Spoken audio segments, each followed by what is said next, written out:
जब आपने अपने परिवार के सामने ये बात बताई कि मुझे एक्टिंग करना है या मेरा इंटरेस्ट जोन ही यही है, जी। तो उसके पहले ऐसा कुछ था दिमाग में या फिर फैमिली प्रेशर कि नहीं आपको एक्टिंग नहीं करने दी जाएगी, आपको ये करना पड़ेगा, हमारी फैमिली नहीं चाहती है, ऐसा कोई प्रेशर आप पर रहा क्या? प्रेम रतन धन पायो का काम था। जी। तो मैंने ऑडिशन दिया। हाँ। राजश्री प्रोडक्शन हाँ। काफ़ी नाम है, मैंने प्यार किया और हम आपके हैं कौन। उस ऑडिशन में मेरा सेलेक्ट होना और पहला सीन मेरा सलमान खान के साथ होना, वो बहुत बड़ा मोमेंट था मेरे लिए। लोग कहते हैं कि जब से वेब सीरीज़ का ज़माना आया, जब से इंस्टाग्राम पर हमने रील्स स्क्रॉल करना शुरू किया, लोगों ने रील्स बनाने शुरू किए, तो बहुत सारी चीज़ें या बहुत सारी तस्वीरें बदल गई। हाँ। अब हम देखते हैं कि पहले एक्टर्स छोटे एड्स को भी बहुत उस नज़रिए से नहीं देखते, तो उन्हें लगता था कि ये सिर्फ एक छोटा मोटा ऐड है, हम ऐसे छोटे मोटे वीडियोस में क्यों आए, अपना अपीयरेंस क्यों दें। लेकिन आज के वक्त में हम देख रहे हैं वो कमेंट सेक्शन में जाके कमेंट भी करते हैं, वो लोगों के साथ कोलैब भी कर रहे हैं, आम लोगों के साथ में भी। और अब वेब सीरीज़ में भी बड़े से बड़े एक्टर्स भी काम करना चाह रहे हैं। क्या आप भी ये मानते हैं कि वेब सीरीज़ या इंस्टाग्राम की इन रील्स ने वाकई कई लोगों की किस्मत पलटी है, कई लोगों को बनाया है और बिगाड़ा भी है? लाइव में पता नहीं, अब फिर वही वाली बात, पता नहीं कहाँ से मेरे अंदर आया खुरापात में, तो कुछ लिख दूं इस पे। तो निखिल आडवाणी सर थे, चुलबुल ही रहे हैं आप शुरू से ही। मतलब लोग सीखते हैं, कोर्स करते हैं, मेरे अंदर से ही था ये कि ये सोशल मीडिया ये सब कोर्स हाँ।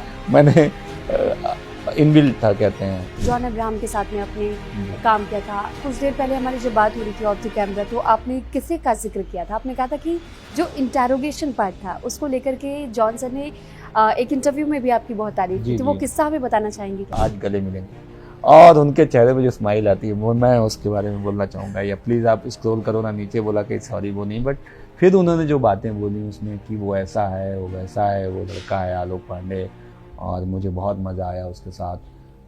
बाप रे बाप, उन्होंने तो क्या क्या बोल दिया। वो न्यूयॉर्क फिल्म थी, उसमें नवाजुद्दीन सर का एक सीन था। नमस्कार, न्यूज़ इंडिया का डिजिटल प्लेटफॉर्म देख रहे हैं आप और आपके साथ मैं हूँ सुरभि तिवारी।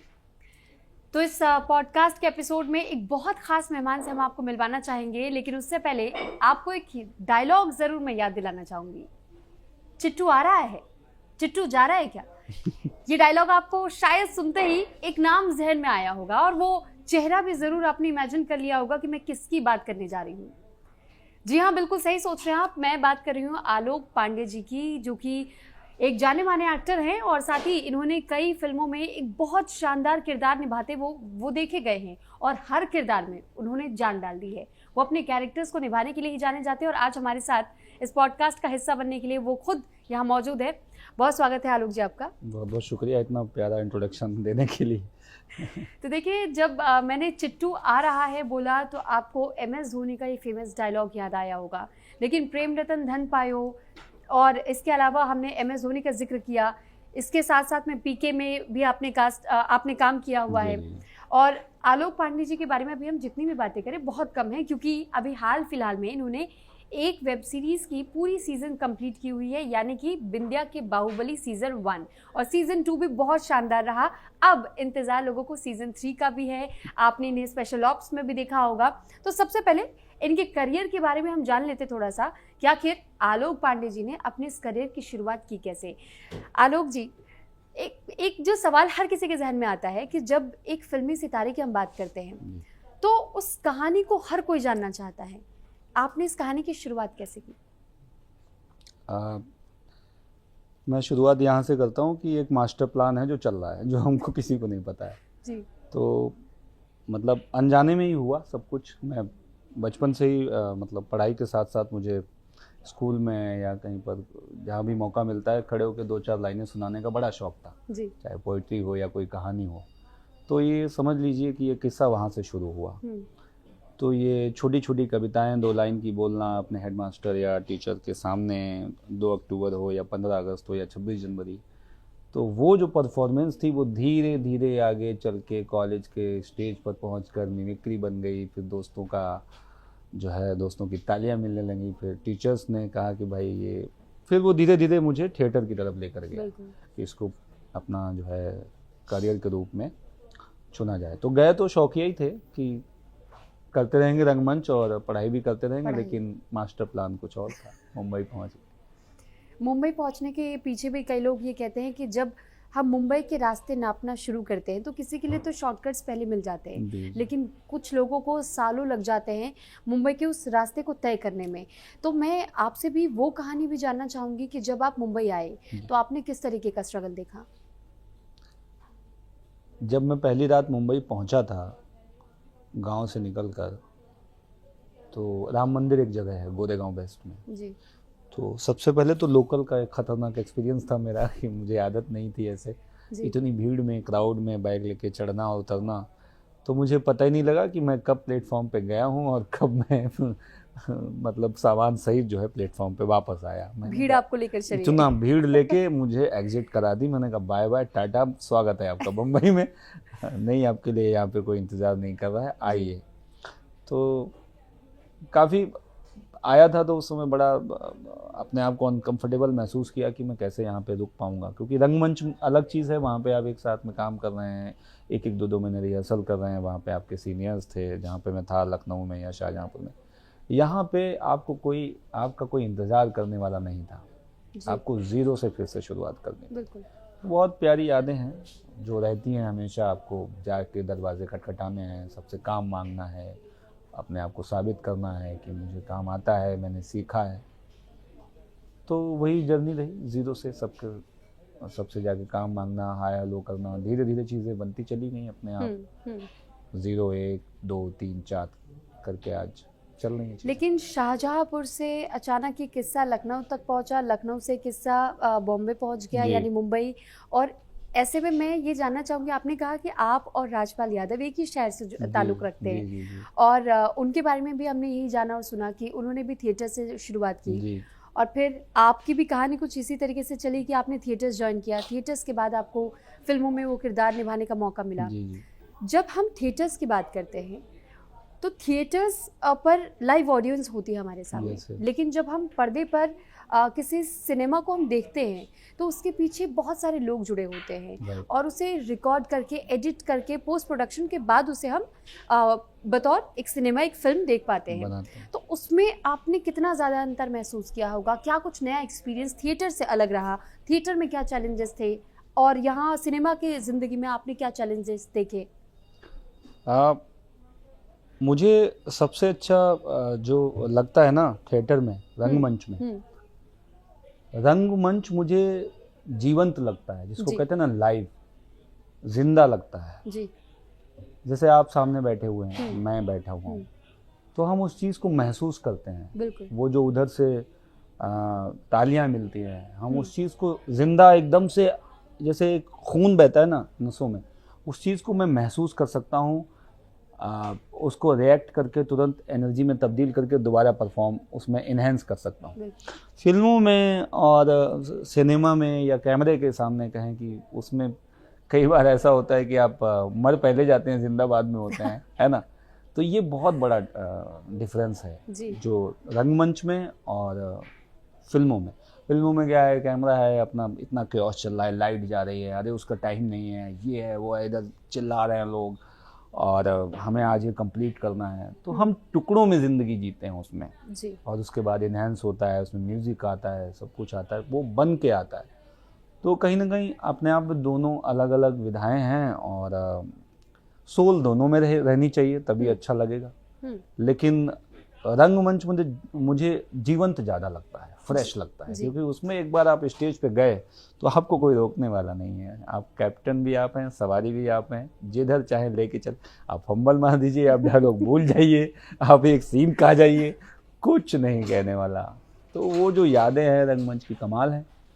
तो मुझे लगता है ये बहुत बड़ा, जो ऑडियंस का लाइव आपके साथ इंटरेक्शन होता है, हाँ। जो सामने बैठ के तुरंत हो रहा होता है, देखता है कि हमने दिखाया कि वो चांद है, ऑडियंस ने देख लिया वो चांद है, महसूस किया।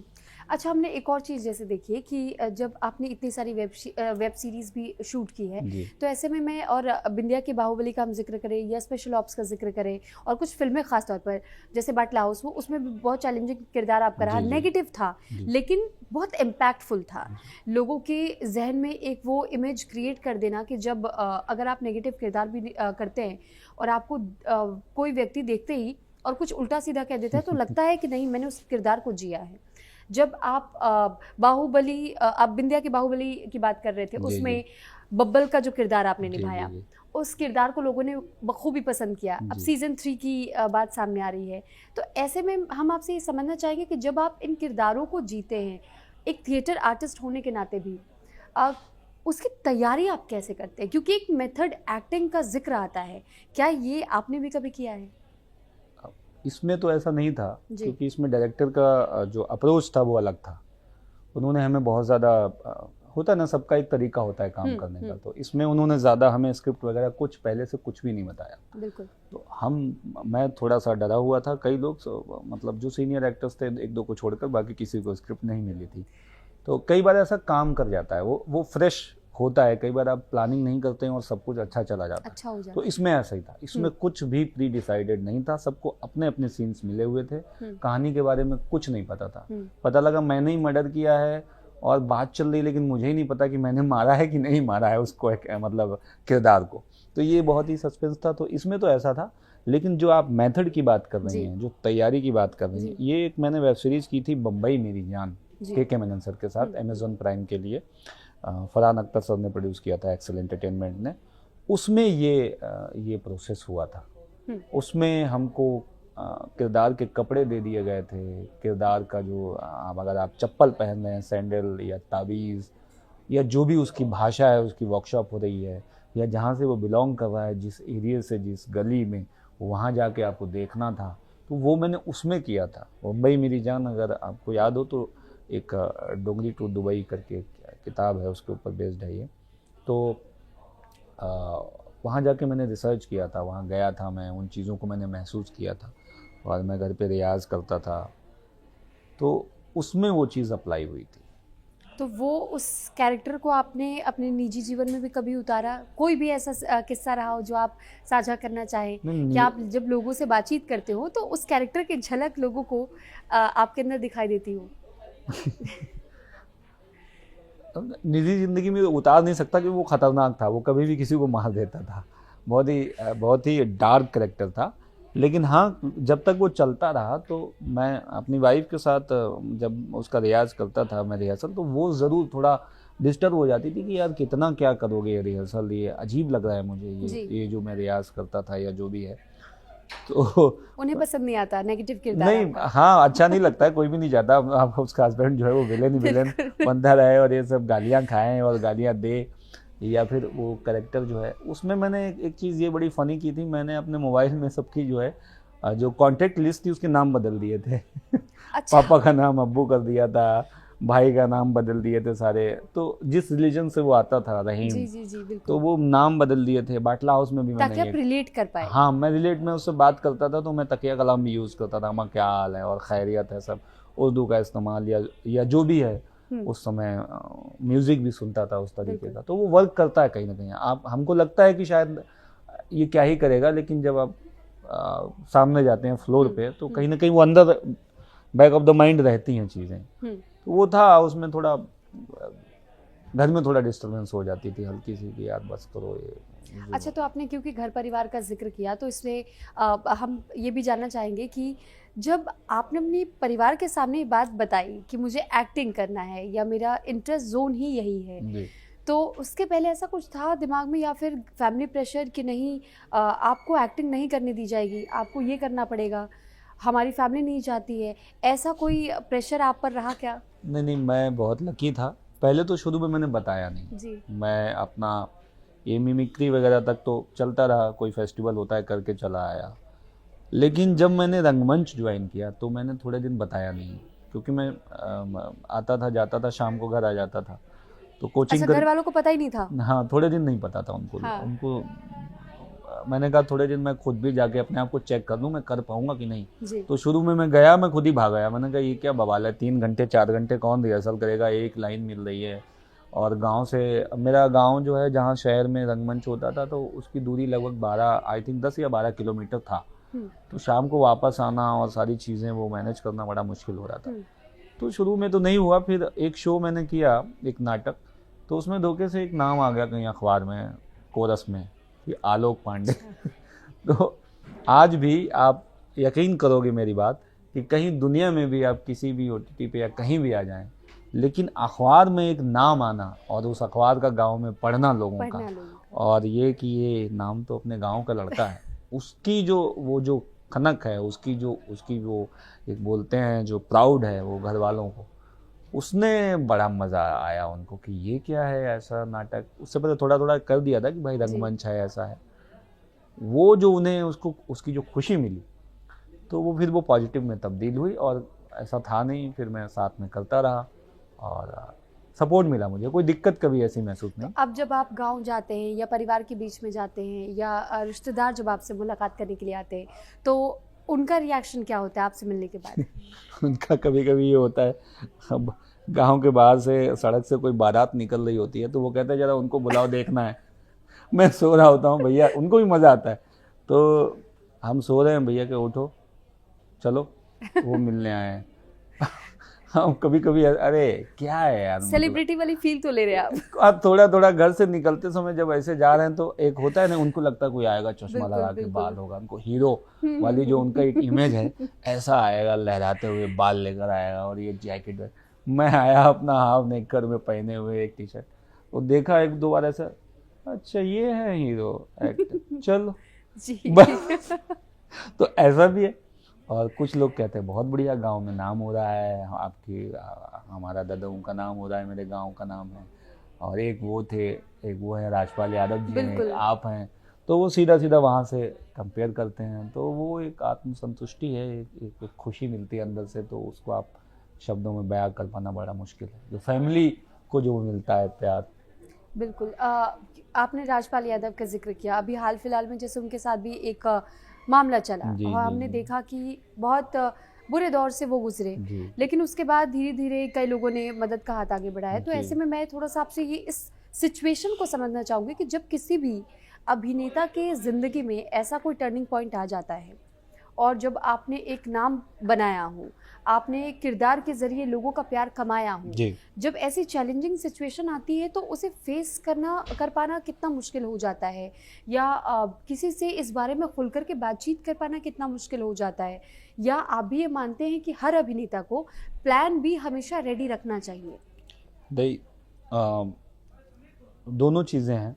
एक तो मुश्किल होता है बताना, जैसे जैसे आप आगे बढ़ते हैं, वो कहते हैं ना ऊंचाई पे जब आप जाते हैं तो अकेले पड़ जाते हैं बहुत सारी चीज़ें, और यहाँ पे आपकी चीज़ों को समझने वाले कम लोग हैं। तो कहीं ना कहीं एक ये लेके हमेशा चलना चाहिए कि कुछ आपके कम दोस्त हों, 4 लोग हों, लेकिन ऐसे 4 लोग हों जो आपकी चीज़ों को समझ सकें, जो आपका असली दर्द है या वो है, तो वो हमेशा रहता है। आप प्लान बी को लेकर मैं थोड़ा सा बचता हूँ कि प्लान बी कहीं ना कहीं आपको थोड़ा कमज़ोर कर देता है, मुझे ऐसा लगता है। कि जैसे मेरा अपना ये है कि मेरे दिमाग में कभी भी ऐसा आता है, मैं भी फंसता हूँ बीच में, ऐसा कहीं हर किसी के साथ होता है, हम सब उसी फेज। मैं एक बात कहता हूँ कि कोई कहता है ना कि उसका सेट हो गया या उसकी निकल पड़ी लाइफ में, मैं ऐसा नहीं कुछ नहीं होता, कभी भी चीज़ें ऐसे कट से पलट जाएंगी। तो ये तो कुछ होता नहीं है कि कभी उसका हो गया, वो वायरल हो गया, वो निकल गया, भाई कुछ पता नहीं कि कब समय बदलेगा, कब, तो मुश्किल होता है, बहुत मुश्किल होता है। मुझे लगता है उस समय आपका परिवार, फैमिली से आपके क्या कनेक्शंस हैं, आप कितना रूटेड हैं लोगों को लेकर, आप जड़ों से जुड़े हुए हैं, वो आपको बहुत बचाता है। अभी भी आप देखो तो गाँव में जाके वो काफ़ी आनंद ले रहे हैं, अभी के वीडियोज़ आए हैं, वो अभी भी, तो वो बंदा इतनी ऊंचाई पर पहुंचकर वो सादगी को अपनाए हुए है, तो कहीं ना कहीं वो हमारी सादगी, जो ज़मीन से जुड़ा हुआ जो एक भाव होता है, वो आपको बचाता है, वो सहेज के रखता है कि हमारी सच्चाई क्या है। तो कहीं ना कहीं हम समझते हैं कि यार हम आए थे जहाँ से, क्या लेकर आए थे, तो बहुत कुछ है, तो वो एक हो जाता है। और बहुत लोग नहीं करते हैं सपोर्ट, बहुत लोग करते हैं, बिल्कुल, तो दुनिया में सारे लोग हैं। अब क्योंकि आपके सफ़र के बारे में हम और थोड़ा सा और जानना चाहेंगे, थोड़ा सा मैं आपको फ्लैशबैक में लेकर के जाना चाहूँगी, क्योंकि जब पहली बार आपका पहला वो किरदार क्या था जिसे आपने सबसे पहले निभाया था? सबसे पहले तो मैंने छोटे छोटे अपना जो वो रहता है एपिसोडिक, उसमें किया था, तो उसमें कुछ बताने वाला है नहीं, वो तो आया गया था। लेकिन मैंने जर्नी प्रॉपर जीरो से शुरू की है, जीरो से भी पीछे से की है। जी। लेकिन जिसको कहे कि मुझे जहाँ से लगा कि अब शायद चीज़ें बनेंगी, वो मेरा प्रेम रतन धन पायो का काम था। जी। तो मैंने ऑडिशन दिया। हाँ। राजश्री प्रोडक्शन हाँ। काफ़ी नाम है, मैंने प्यार किया और हम आपके हैं कौन। उस ऑडिशन में मेरा सेलेक्ट होना और पहला सीन मेरा सलमान खान के साथ होना, वो बहुत बड़ा मोमेंट था मेरे लिए। तो उसमें बहुत नर्वस भी था, बहुत एक्साइटेड भी था, बहुत इमोशनल भी था। तो वो ऑडिशन के ज़रिए ही हुआ था। और मैं कहता हूँ कि डेस्टिनी कैसे आपको लेके जाती है, मास्टर प्लान में बता रहा हूँ कि एक बार आया कॉल वहाँ से, मैंने फ़ोटोज़ भेजे थे, तो मैं कहीं दूसरी जगह थिएटर कर रहा था, मैं नहीं जा पाया। उम्मीद थी उस वक्त कि कॉल आएगा? नहीं, पहली बार तो मैंने मना कर दिया था कि मैं थिएटर अभी बिजी हूँ। तो उन्होंने कहा एक सीन है, तो मेरा अपना रंगमंच अच्छा, का। आपने मना कर दिया था? हाँ, और आपको ये नहीं पता था कि सलमान खान के साथ में शूट है? नहीं, मुझे कुछ नहीं पता अच्छा। था। मुझे लगा एक आध लाइन का कोई सीन है, तो मैंने जी। कहा, मना नहीं किया, मैंने कहा मैं ठीक है आता हूँ। मैं गया नहीं ऑडिशन देने। अच्छा। फिर देखिए डेस्टिनी कैसे खींच के कान पकड़ के आपको लेके जाती। फिर अगले दिन आया कि सर आप आ जा सकते हैं क्या। मैंने कहा चलो चलते हैं यार, क्या पता कुछ अच्छा हो जाए। वहाँ गया और एक लाइन मुझे मिली कि उनको अच्छा लगा, इम्प्रोवाइज़ कराया। मुझे तब तक कुछ नहीं पता था कि मेरा सीन सलमान खान के साथ है। और ठीक ठाक सीन है वो, 2-3 मिनट का सीन है पहले ही। फिर मेरा करीब 4-5 राउंड ऑडिशन हुए उसमें, तब जाके मैं सेलेक्ट हुआ उसमें। तो जब सलमान खान आपके सामने पहली बार आए होंगे, उस वक्त आपका कैसा रिएक्शन रहा होगा? उस समय मैं ऐसा था, ब्लैंक ऐसा लगा टीवी चल रही मेरे सामने, ऐसा टीवी पे सलमान खान को मैं देख रहा हूँ और मेरे आंगन में टीवी रखी हुई ब्लैक एंड वाइट। और मैंने कहा वाह, कितनी फुर्सत से बनाया गया है इंसान को, खूबसूरत तो वो है ही माशाल्लाह। उनका ऑरा है एक अपना, एक साइलेंटली वो आए। तो अच्छा, सीनियर एक्टर्स के साथ में अक्सर लोग कहते हैं कि काम करना बहुत आसान नहीं होता है, बहुत ज़्यादा चैलेंजेस होते हैं, उनके मूड स्विंग्स को भी संभाल पाना बहुत हर किसी के बस की बात नहीं होती है, और बहुत ज़्यादा टेंट्रम्स भी होते हैं। ऐसा कुछ कोई सेट का कोई किरदार निभाते वक्त आपको किसी भी चाहे मूवीज़ में या फिर वेब सीरीज़ के दौरान आपको ऐसा कभी भी किसी भी सेट पर महसूस हुआ?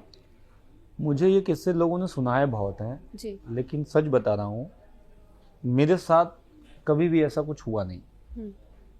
मतलब सारे ही मेरे को एक्टर बहुत अच्छे रहे, और जिन डायरेक्टरों के बारे में किसी ने कुछ बोला भाई वो तो ऐसा है, खड़ूस है, मेरे साथ बड़ा अच्छा हो गया। मेरे साथ बड़ी अच्छी ट्यूनिंग बन गई उसकी। पता नहीं, मैं शायद इन चीज़ों पे ज़्यादा ध्यान नहीं देता। हाँ, एक वाकया ज़रूर था, जब मैं सेट से वापस लौट आया था एक बार, वो थोड़ा मुझे बहुत उसने झटका दिया था। ये बात होगी धोनी के बाद, आई थिंक बाटला हाउस के बाद। तो मैं फाइनल हो गया सारा कुछ और चीज़ें हो गई। एक वेब सीरीज़ थी काफ़ी और एक बड़े डायरेक्टर थे, तो ठीक है, तो मैं गया वहाँ सेट पे काफ़ी दूर। मैंने सब पहले से पूछा कि सब ठीक है ना, ओके? बोला नहीं नहीं ओके हैं। मैंने कहा लुक वगैरह सब, मेरा अपीयरेंस ओके जा रही है आपके कैरेक्टर में? बोला नहीं नहीं सब ओके, आपका सब प्रोफाइल हमने भेजा ओके। मैं गया सेट पे, वैनिटी में मैंने कपड़े पहने, तैयार हुआ, मैंने कहा बढ़िया एकदम ऑफिसर टाइप का कुछ रोल था। और ऐसे ही मैं गया, सामने डायरेक्टर बैठे हुए थे, बहुत बड़े डायरेक्टर हैं, मैं उनका नाम लेके भी उसका कुछ करना नहीं चाहता ऐसा। और उन्होंने मुझे बस एक बार देखा, और पता नहीं मुझे क्या, ऐसा छठी इंद्री कहते हैं ना, सिक्स सेंस, ऐसा आपको लगा कि शायद कुछ गड़बड़ है। उन्होंने बस देखा मुझे और देखा सॉरी वर्क नहीं कर रहा। उनका ये बोलना था, शायद उनका जो लुक उनको चाहिए था उस कैरेक्टर के लिए, मैं उसमें फिट नहीं था। तो मुझे लगा ये सब चीज़ें तो पहले आपको देख लेनी चाहिए थी, तो बड़ा अजीब है। और मैं फिर वहाँ से जो मैं निकला हूँ, बुलेट ट्रेन की तरह, फ्लाइट की तरह उड़ा हूँ, वैनिटी गया, कपड़े उतारे, और उसके बाद प्रोडक्शन से कॉल आते रहे एक दो कि दूसरा रोल कर लीजिए। सब उस दिन मुझे लगा कि यार भाई कुछ भी हो सकता है। तो इसके लिए मेंटली प्रिपेयर आपने उसके बाद से आपने अपने मैंने संभाला अपने आप को। मैंने कहा ठीक है, बहुत लोगों के साथ हुआ है, अब हर कैरेक्टर में तो आप फिट नहीं हो सकते। बिल्कुल, आप इतने बड़े, आप वो तो है नहीं एक्टर कि आपको बना दिया जाए वो कैरेक्टर जी। तो ये सबको लग्जरी मिलती नहीं है ना कि हम आपको बना देंगे। बिल्कुल, आपने क्योंकि इस चीज़ का जिक्र किया, तो माफ़ कीजिएगा मैं इस शब्द का इस्तेमाल कर रही हूँ ये, लेकिन मैं नेगेटिव वे में नहीं कहना चाह रही हूँ बिल्कुल भी। जैसे कि लोग जब ये कहते हैं कि एक मेन कैरेक्टर है, एक साइड कैरेक्टर है, और उसमें जब हम कैरेक्टर्स को देखते हैं तो कई बार ये भी जजमेंट पास कर दिया जाता है कि मेन कैरेक्टर से ज़्यादा अच्छा किरदार निभाया है उस दूसरे किरदार ने। और वहाँ पर वो एक फीलिंग आती है कभी कि जब हमें इतना प्रेज़ मिल रहा है तो हमें वो इम्पोर्टेंस, वो मौका, वो रोल क्यों नहीं मिल पा रहा। क्या कभी आपने उस चीज़ को महसूस किया कि शायद एक मेगा इवेंट या एक ऐसे शो, एक प्लेटफॉर्म की ज़रूरत, कभी भी आपने ऐसे महसूस की कि वो मुकाम अब तक नहीं आ पाया, या आपको अब लगता है कि नहीं मैं संतुष्ट हूँ? नहीं, बीच में मुझे लगता था जब मैं MS धोनी के आसपास था, जी। MS धोनी मैंने की थी और बाटला हाउस तक, इवन मैं कहूँ जॉन सर के साथ जो मैंने काम किया, वहाँ मुझे लग रहा था कि यार मेन कैरेक्टर मिलना चाहिए, मेन आना चाहिए वही। उसके बाद ज़्यादातर मेरे पास इंटरोगेशन सीन के इतने सारे कॉल आए हैं कि ये इंटरोगेशन सीन और ये रोल, ये टेररिस्ट का रोल, मतलब मैं परेशान हो गया। सारे नेगेटिव कॉल्स के ऑफर वैसे ही आ रहे थे तो मैं थोड़ा सा परेशान हुआ बीच में। फिर धीरे धीरे अभी जब आई थिंक 2020 से 5-6 साल हो गए, 6 साल, मैंने एक चीज़ महसूस की, मैं कैरेक्टर प्ले करता हूँ और मैं देखता हूँ कैरेक्टर की इसमें, इस पूरी जर्नी में जो आपकी फिल्म है या वेब सीरीज़ है उसमें इसका क्या योगदान है, इम्पोर्टेंस क्या है। जी। मुझे ऐसा लगता है कि इन चक्करों में पड़ने के बजाय आप देखो कि आजकल हर एक्टर, बड़े से बड़ा हीरो एक्टिंग करना चाहता है, हाँ, किरदार बनना चाहता है। बिल्कुल। हाँ, वरुण धवन को देख लो, सुई धागा में कैरेक्टर बनना चाहते हैं, वो उन्होंने कर रहे हैं। ऋतिक रोशन सर को देख लो, सुपर 30 में वो बंदा साइकिल चला रहा है, पापड़ बेच रहा है सीन। तो हर स्टार के अंदर भूख है एक्टिंग करने की। तो हम क्यों चक्कर में पड़े, हमारे पास किरदार आ रहे हैं, मैं उसको जस्टिफाई कर सकूँ जो मुझे मिला है। मुझे लगता है अगर मैंने अच्छा किया और मैं साइड से निकल गया, मुझे तारीफ मिल रही है कि भाई तुमने अच्छा किया। तो अब ऐसा कुछ रहा नहीं है। मुझे लगता है कि हर किरदार अपने आप में बहुत अहम है और मुझे तो लगता है आप आजकल देखोगे तो जो बाकी सपोर्टिंग कास्ट होती है, कैरेक्टर्स होते हैं, उनकी चर्चा ज़्यादा होती है, उनको ज़्यादा अप्रिसिएशन मिलता है। बिल्कुल, मैं बिल्कुल एग्री कि करती वो हूँ एक्टर आया, वो चला और गया। क्योंकि आपने इस बात का जिक्र किया तो मैं ये भी जानना ज़रूर चाहूँगी अपने दर्शकों के लिए भी कि लोग कहते हैं कि जब से वेब सीरीज़ का ज़माना आया, जब से इंस्टाग्राम पर हमने रील्स स्क्रॉल करना शुरू किया, लोगों ने रील्स बनाने शुरू किए, तो बहुत सारी चीज़ें या बहुत सारी तस्वीरें बदल गई। हाँ। अब हम देखते हैं कि पहले एक्टर्स छोटे एड्स को भी बहुत उस नज़रिए से नहीं देखते थे, उन्हें लगता था कि ये सिर्फ एक छोटा मोटा ऐड है, हम ऐसे छोटे मोटे वीडियोस में क्यों आए, अपना अपीयरेंस क्यों दें। लेकिन आज के वक्त में हम देख रहे हैं वो कमेंट सेक्शन में जाके कमेंट भी करते हैं, वो लोगों के साथ कोलैब भी कर रहे हैं, आम लोगों के साथ में भी। और अब वेब सीरीज़ में भी बड़े से बड़े एक्टर्स भी काम करना चाह रहे हैं। क्या आप भी ये मानते हैं कि वेब सीरीज़ या इंस्टाग्राम की इन रील्स ने वाकई कई लोगों की किस्मत पलटी है, कई लोगों को बनाया है और बिगाड़ा भी है? हाँ जी, बिल्कुल। मतलब एक तो इजी बहुत हो गया है पब्लिक तक पहुंचना, टैलेंट को जगह मिल रही है। हाँ, नहीं, जगह मिल रही है। मैं आपको एक छोटा सा वाक्य बता देता हूँ, सोशल मीडिया का क्या योगदान है। लखनऊ सेंट्रल मैंने एक फिल्म की थी फरहान अख्तर सर के साथ, उसमें उनके एक दोस्त का रोल था। तो वो फिल्म कर ली मैंने, कंप्लीट कर ली, ख़त्म हो गई, फिल्म आ गई, चली गई, लोगों ने अप्रिशिएट किया उस कैरेक्टर को। मेरे दिमाग में पता नहीं क्या आया, मैंने कहा लाओ ट्वीट कर देता हूँ जी। मैंने उनको टैग किया, ट्वीट किया कि सर बड़ा अच्छा लगा आपके साथ काम करके। उनका रिप्लाई आ गया कि आलोक, और ये आपके लिए शॉकिंग था? हाँ, मेरे लिए शॉकिंग था। मैंने कहा लिख देता हूँ, पता नहीं, वो कहते ना कि कोई चला रहा है, कुछ तो कोई आपका माइंड चला रहा है, आपको नहीं लग रहा है, आप सोच रहे हो हम कर रहे हैं, नहीं, माइंड वो प्लान कोई और बना रहा है, मास्टर प्लान। तो मैंने ट्वीट किया, उन्होंने रीट्वीट कर दिया, आलोक मेरे भाई कैसे हो, और बंटी बहुत अच्छा काम किया आपने, और फैमिली को मेरा प्रणाम बोलना, और उम्मीद है कि आपको मौके मिलते रहे। ऐसा बोल दिया, मौके मिलते रहे। फिर मैंने मौके को पकड़ लिया, मैंने कहा मौका तो आप ही दोगे, ऐसा मेरे मन में आ गया। फिर मैंने उसमें जो लीड हीरोइन थी डायना पेंटी, उनको ट्वीट किया, मेरे दिमाग में खुरापात आई। मैंने कहा इनको भी, उन्होंने भी ट्वीट कर दिया कि यू नेल्ड इट। बंटी का कैरेक्टर जो था, मैंने कहा ये तो केला हो गया। अब वो उठा के मैंने इधर उधर शेयर कर दिया, वो एक तरीके से छोटी सी न्यूज़ बन गई लोगों के अंदर कि यार फरहान अख्तर सर ने रिट्वीट किया, आलोक का काम अच्छा लगा।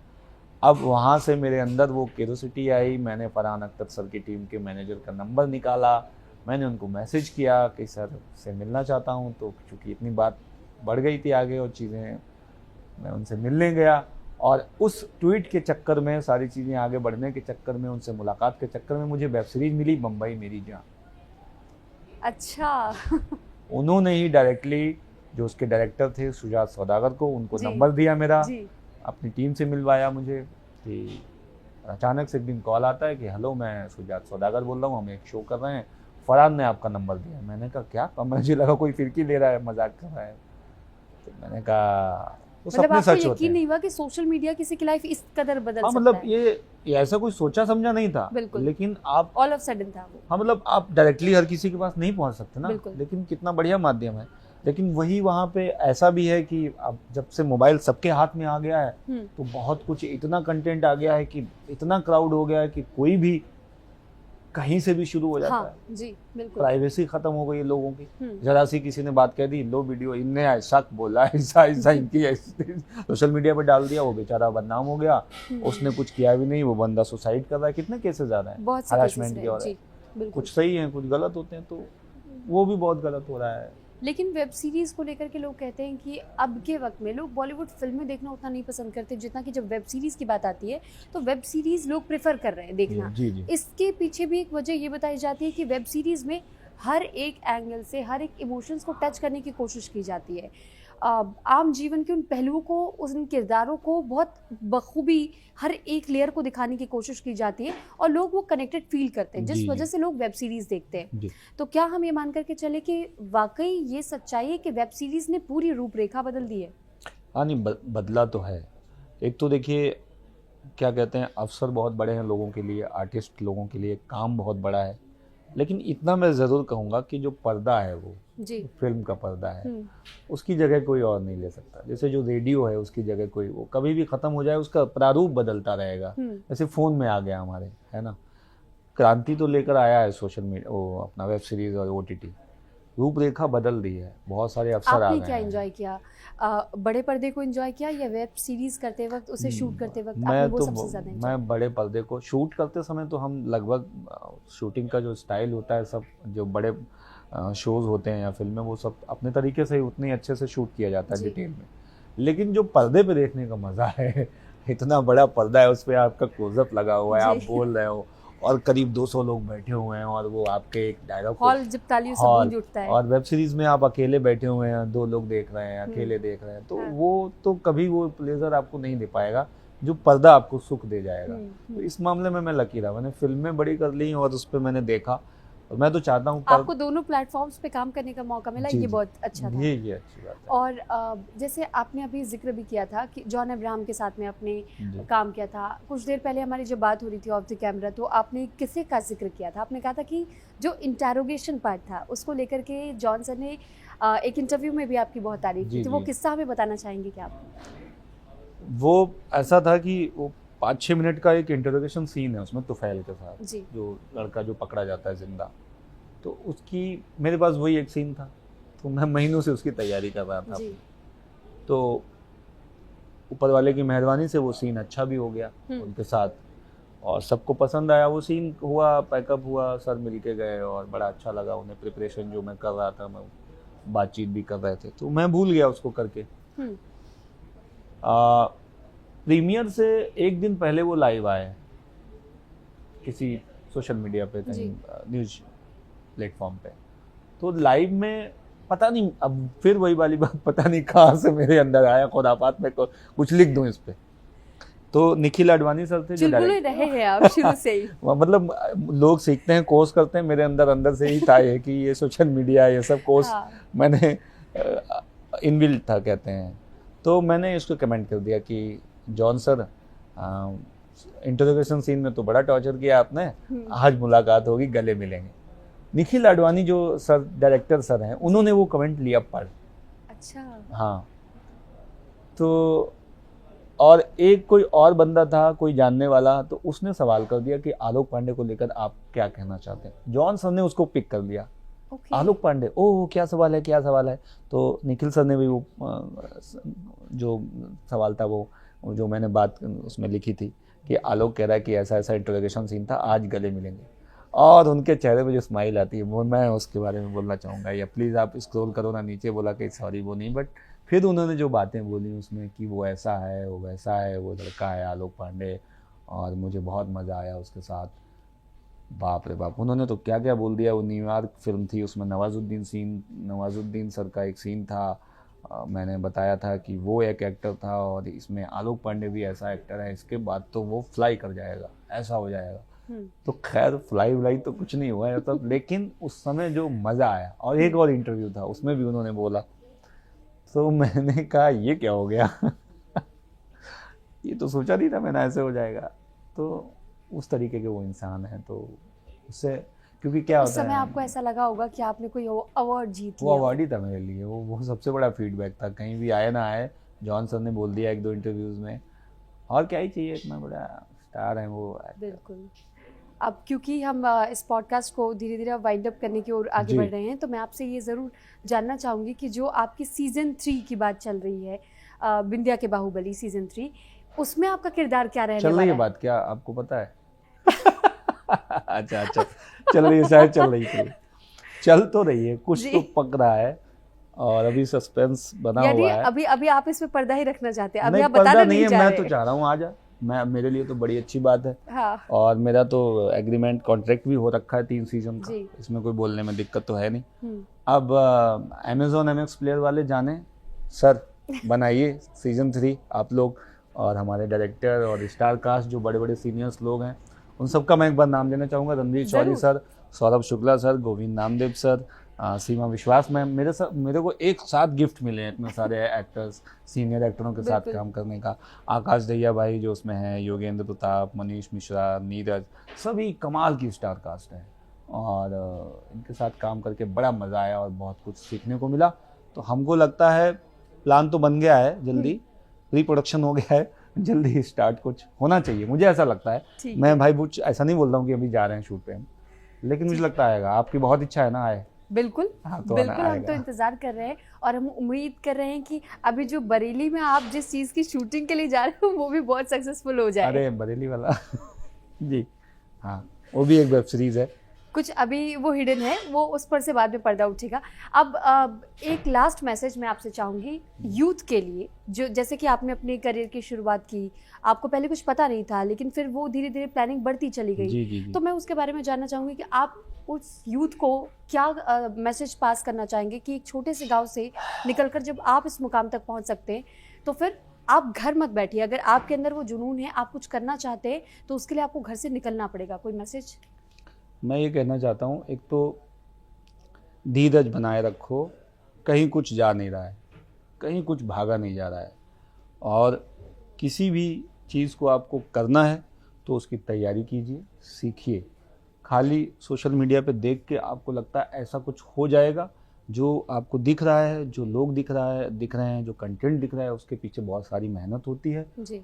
और लिमिट में सोशल मीडिया का इस्तेमाल कीजिए, बहुत ख़तरनाक चीज़ है बहुत ये, ऐसा संभल के। हथियार है, अगर गलती से आपकी तरफ मुड़ गया तो आपको कब ख़त्म कर देगा। हम बहुत लकी हैं, आपको मैं एक चीज़ बताऊं, मेंशन करूं, मैं मतलब 1988 का बॉर्न हूं, तो हमें मोबाइल बहुत देर में मिला, इंटरनेट बहुत देर में। तो इतनी ज़्यादा जानकारी भी इकट्ठा ना कर लें कि आपका सिर जो है उसको झेल ना पाए। तो ये सब चीज़ों का ध्यान रखें और संतुलन बनाए रखें, योग मेडिटेशन वगैरह को पकड़ के चलें, तैयारी के साथ आएँ, जहाँ भी आएँ पढ़ लिख के आएँ, बढ़िया तैयारी करके आएँ, कुल मिला के हड़बड़ाएँ नहीं तो हड़बड़ा जाएंगे तो पटरी से उतर जाएगी गाड़ी। और जैसा कि आपने बताया कि प्लान बी के पर ज़्यादा ना फोकस करें, प्लान ए पर टिके रहे, तो फिर मास्टर प्लान अपने आप काम करने लगता हाँ, है। एक कहीं कुछ तो मास्टर प्लान है, बी देखिए मुझे दिक्कत दे देता है, मैं कुछ सोचता हूँ थोड़ा सा भी, बाकी बहुत लोग कंफर्टेबली 2-2 3-3 प्लान चला लेते हैं, मेरे से एक ही सवारी चल पाती है मुश्किल से, तो वो दिक्कत हो जाती है। आपको बनाना है तो बना लीजिए, अगर आप मैनेज कर पाए तो। बिल्कुल। तो देखिए, आलोक पांडे जी को सुना आपने, और बहुत अच्छे टिप्स भी उन्होंने दे दिए कि किस तरीके से अगर उन्होंने ये मुकाम हासिल किया, वो एक गांव से निकले, फिर मुंबई तक का वो सफ़र तय किया, क्योंकि लोग कहते हैं कि मुंबई सपनों का शहर है, और लोगों के सपने बने भी हैं, उन सपनों को उन्होंने जिया भी है, और उन्हीं में से एक आलोक पांडे जी भी हैं। कई किरदार उन्होंने निभाए हैं, कई किरदार में उन्हें पसंद भी किया गया है, कई आने वाले समय में किरदार वो निभाते हुए नज़र भी आएंगे। तो हम उम्मीद करते हैं, बहुत सारी शुभकामनाएं हैं पूरे न्यूज़ इंडिया की टीम की ओर से आपको, कि आपके करियर में इसी तरीके से तरक्की होती रहे। नए नए किरदार में हम आपको देख पाए और मेन कैरेक्टर में बहुत जल्द हम आपको देख पाए, तो हम ये उम्मीद ज़रूर करेंगे कि जहाँ भी आप जाए सक्सेस आपके साथ साथ चले। मेन कैरेक्टर हो ना हो, सफर चलता रहे, सफर बस। चलता और रहे। मुकाम अभी बना नहीं है, ऑन द वे है सब कुछ, और जी। मुझे लगता है ऑन द वे ही रहना चाहिए। जी। जिस दिन बन जाएगा तो चल रहा है। थैंक यू तो वेरी मच। सफर चलता रहना हाँ। चाहिए, ये एक बहुत अच्छी बात उन्होंने कही है।